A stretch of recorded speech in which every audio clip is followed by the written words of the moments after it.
ఆ మనిషి కార్పొరేటర్కి ఎక్కువ, ఎమ్మెల్యేకి తక్కువ. జీవితకాలంలో ఇప్పుడు ఎమ్మెల్యే ఒకసారి అయినాడయ్యా.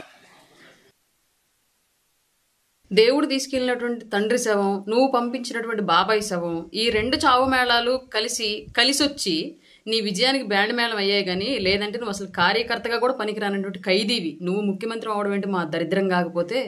ప్రజలు 11 సీట్లు ఇచ్చి నువ్వు చేసిన పాలన చాలే బాబు, ఇంకా ప్రతిపక్ష హోదా కూడా అక్కర్లేదు, విపక్షంగా వెళ్ళి కూర్చొని అసెంబ్లీకి పంపిస్తే, అసెంబ్లీకి వెళ్ళి కూర్చొని 11 నిమిషాలు కూడా ఉండలేక పవన్ కళ్యాణ్ గారిని చూసి ఉచ్చోసుకుంటూ ఊరికొచ్చిన ఉలిపిరిగాడు బయటకు. నువ్వు కూడా పవన్ కళ్యాణ్ గారిని మాట్లాడవేనా? 11 సంవత్సరాల పాటు అధికారం అంటే ఏంటో తెలియకపోయినప్పటికీ కూడా పోరాడి నీ ప్రభుత్వానికి తొడగొట్టి నిలబెట్టుకొని పార్టీని ఇవాళ రాష్ట్ర ప్రభుత్వం యొక్క గెలుపుతో పాటు కేంద్ర ప్రభుత్వంలో కూడా ప్రాతినిధ్యం వహించినటువంటి వ్యక్తి పవన్ కళ్యాణ్ గారు. అట్లాంటి వ్యక్తిని నువ్వు మాట్లాడడం, వైఎస్ఆర్ అనే పేరు నీ పేరుకు ముందు, నీ పార్టీ పేరుకు ముందు లేకపోతే పెంటకుప్ప మీద ఏగలేగవద్దు నిన్ను చూసి. నువ్వు కూడా మాట్లాడటం ఏంటి బా చండాలంగా? ఇక రాజకీయాలకు పనికిరావు కానీ సర్దుకో చల్లగా, కేసుల వారం తేల్చుకొని ఆస్తుల సెటిల్మెంట్లు చూసుకో. ఇంకా చెల్లి తల్లి కూడా ఉమ్మెత్తేస్తున్నారు. ఇక నీకు ఎందుకు? ఇంతకుముందు ఆంధ్రప్రదేశ్ రాజకీయాల్లో కేఏ పాల్ గారు ప్రెస్ మీట్ పెడితే జోక్ ఏముండిద్దని చెప్పి చూసేవాళ్ళు. ఇవాళ ఆయన చూడట్లా, ఆయన మరిపించి జోకర్వి ట్రోలర్ నువ్వు అయ్యావు ఆంధ్రప్రదేశ్లో. నువ్వు ప్రెస్ మీట్ పెడితేనే మేమర్స్ వచ్చేస్తున్నారు ఏం మాట్లాడాడు అని చెప్పేసి. అట్లాంటి సిచ్యువేషన్ అయిపోయింది నీది. నువ్వు పెద్ద నాయకుడివి, కర్మగాలి. ఆంధ్రప్రదేశ్ దరిద్రం కొద్ది ఏదో ఒక్కసారి ముఖ్యమంత్రి అయినంత మాత్రం నువ్వు పెద్ద దేశకి నేతలాగా నువ్వు ఫీల్ అయిపోయి మాట్లాడడం మేమందరం ఎర్రపప్పలాగా వింటాం. మా కర్మ. పులివెందుల పులి, సింహం సింగిల్గా వస్తుంది అని చెప్పుకుంటున్న పులివెందుల పిల్లి ఈరోజు ఏదో కొన్ని కారుకూతలు కూసింది మన డిప్యూటీ సీఎం శ్రీ పవన్ కళ్యాణ్ గారి గురించి. నేను ఒకటే ప్రశ్నిస్తున్నా ఆ పులివెందుల పిల్లిని, జగన్మోహన్ రెడ్డి గారిని. నువ్వు పోటీ చేసిందేమో 175కి 175, కానీ గెలిచింది పట్టుమని 10. అంటే నీకు వచ్చిన సీట్లు 6%. కానీ జనసేన పోటీ చేసింది 21, గెలిచింది 21. అంటే 100% స్ట్రైక్ రేట్తో గెలిచిన పార్టీ జనసేన పార్టీ, మా పార్టీ. నీలాగా తండ్రి పేరు చెప్పుకొని, తండ్రి శవం దగ్గర పెట్టుకొని, తండ్రి శవం ముందు సంతకాలు ఎమ్మెల్యేలతో సంతకాలు సేకరించి బాబాయ్ చావుని, తండ్రి శవాన్ని వాడుకొని సీఎం కాలేదు, రాజకీయాలు చేయలేదు పవన్ కళ్యాణ్ గారు. ఈరోజు దేశంలో ఎక్కడికి వెళ్ళినా ఏ నలుమూలైనా చెప్తారు పవన్ కళ్యాణ్ గారు దేశంలోనే ద పొలిటికల్ గేమ్ చేంజర్ అని చెప్తారు. ఈరోజు నీ పరిస్థితి ఎలా ఉందంటే, అయ్యా నాకు ప్రతిపక్ష హోదా ఇవ్వండి, బాబు నాకు ప్రతిపక్ష హోదా ఇవ్వండి అని అడుక్కునే పరిస్థితికి దిగజారిపోయావు. నీకు మా పవన్ కళ్యాణ్ గారిని విమర్శించే నైతిక అర్హత లేదని చెప్తున్నాం జగన్మోహన్ రెడ్డి. ఈరోజు దేశంలో ఎన్డీఏ ప్రభుత్వం ఉందంటే దానికి ప్రధాన కారణం శ్రీ పవన్ కళ్యాణ్ గారు. నీకు పవన్ కళ్యాణ్ గారికి నక్కకి నాగలోకానికి ఉన్నంత డిఫరెన్స్ ఉంది, అంత తేడా ఉంది జగన్మోహన్ రెడ్డి. నువ్వు తండ్రి ఫోటో, తండ్రి పేరు పెట్టుకొని పార్టీ పెట్టావు. తండ్రిలాగా పాలిస్తానని చెప్పి మాయ మాటలు చెప్పి గెలిచావు. ఆ వైఎస్ఆర్ నీ పేరు ముందు కానీ, నీ పార్టీ పేరు ముందు కానీ వైఎస్ఆర్ అని తీసేస్తే మా ఇంట్లో కూపర్ కాదు కదా, వీధి కుక్కలు కూడా నిన్ను తేకవు. కానీ అధికారంలోకి వచ్చాక తండ్రి బొమ్మను తీసేసావు. నీ సొంత లాభం కోసం కన్న తల్లిని, చెల్లిని ఇష్టానుసారం వాడుకున్నావు. తర్వాత నువ్వు గెలిచాక వాళ్ళను కూడా మెడబెట్టి బయటికి గంటేశావు.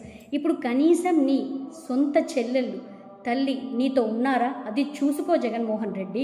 నువ్వా మా పవన్ కళ్యాణ్ గారిని విమర్శించేది? నీకు గత ఎన్నికల్లోనే ప్రజలు చాలా బుద్ధి చెప్పారు. 175కి 175 నిలబెట్టి 11 స్థానాల్లో నేను నిలబెట్టారు. అయినా నీకు బుద్ధి రాలేదు. నీ ఆత్మ విజయసాయి రెడ్డి లాంటి వాళ్ళు చాలామంది నీ పార్టీ నుండి వెళ్ళిపోయారు, అయినా కూడా నీకు బుద్ధి రావట్లేదు. అసలు నీకు ఈరోజు నీ పరిస్థితి, ఈ పరిస్థితికి రావడానికి కారణం ఏంటో అసలు ఒక్కసారి నువ్వు ఆత్మవిమర్శ చేసుకున్నావా? ఒక్కసారి ఆత్మవిమర్శ చేసుకో. నువ్వు ఇలా 11 సీట్లలో పడిపోవడానికి కారణం ఏంటో కనీసం అద్దం ముందు నిలబడి ఒక్కసారి ఆత్మవిమర్శ చేసుకో. నువ్వు మా పవన్ కళ్యాణ్ గారిని వ్యక్తిగతంగా విమర్శించి టార్గెట్ చేస్తేనే నిన్ను, నీ పార్టీని చెప్పిన మాట ప్రకారం పవన్ కళ్యాణ్ గారు అత్తపాతాళానికి తొక్కుతా అని మాట ఇచ్చారు.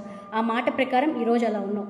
కానీ ఇంకా నీకు బుద్ధి రాకపోతే నీ పార్టీని కనీసం నెక్స్ట్ వచ్చే ఎన్నికల్లో అయినా నువ్వైనా గెలవాలంటే, మళ్ళీ చెప్తున్నా, నువ్వైనా గెలవాలంటే పవన్ కళ్యాణ్ గారి జోలికి రావద్దు.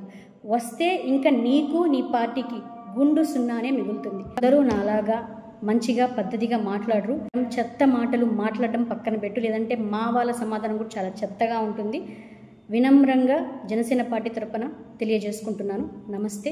జై జనసేన, జై హింద్.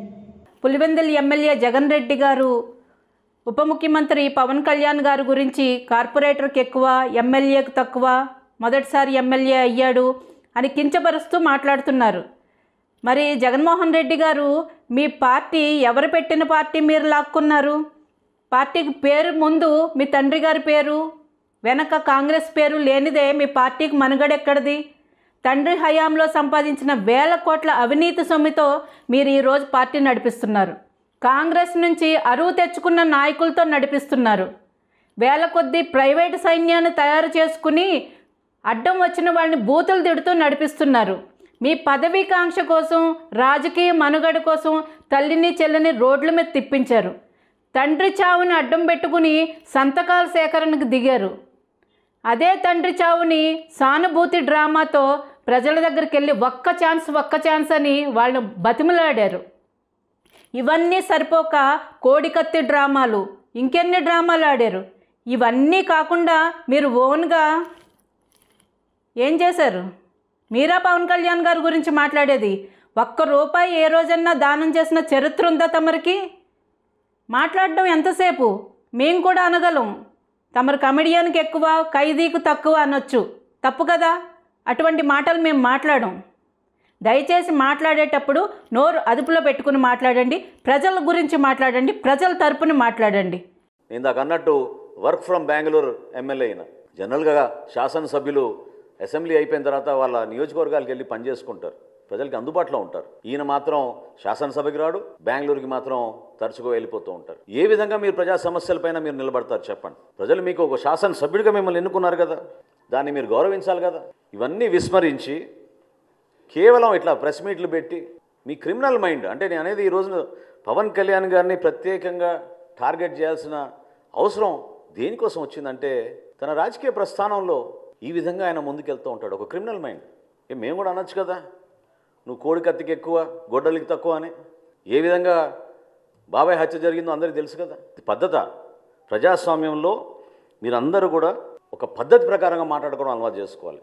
కించపరిచే విధంగా దానివల్ల మీకు ఏదో ఓట్లు పడిపోతాయి అనుకుంటే మాత్రం నిన్నటి ఎన్నికలే మీకు దానికి నిదర్శనం.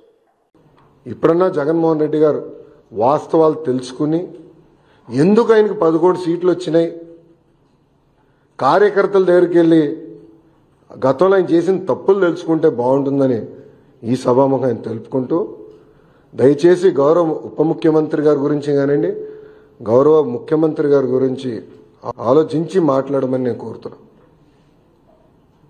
ఈరోజు ప్రజలు వాళ్ళని గెలిపించారు. ఎవరికి రాని మెజారిటీలతో వాళ్ళు గెలిచి ఒక ముఖ్యమంత్రిగా, ఉప ముఖ్యమంత్రిగా ఉన్నారు. వాళ్ళని కించపరిచే విధంగా మటుకు మాట్లాడితే మేము సహించాం. చాలా ఫర్మ్గా మేము కూడా మాట్లాడతాం. మేము మిమ్మల్ని వదిలిపెట్టే ప్రసక్తే ఉండదు. గౌరవం అనేది ఇచ్చిపుచ్చుకోవాలి తప్ప ఏదంటే అది వాగితే మటుకు ప్రభుత్వం ఇక్కడ ఏదో కూర్చుని మేము వింటామనుకుంటే చాలా పొరపాటు పడతారని ఆయన కూడా తెలియజేస్తూ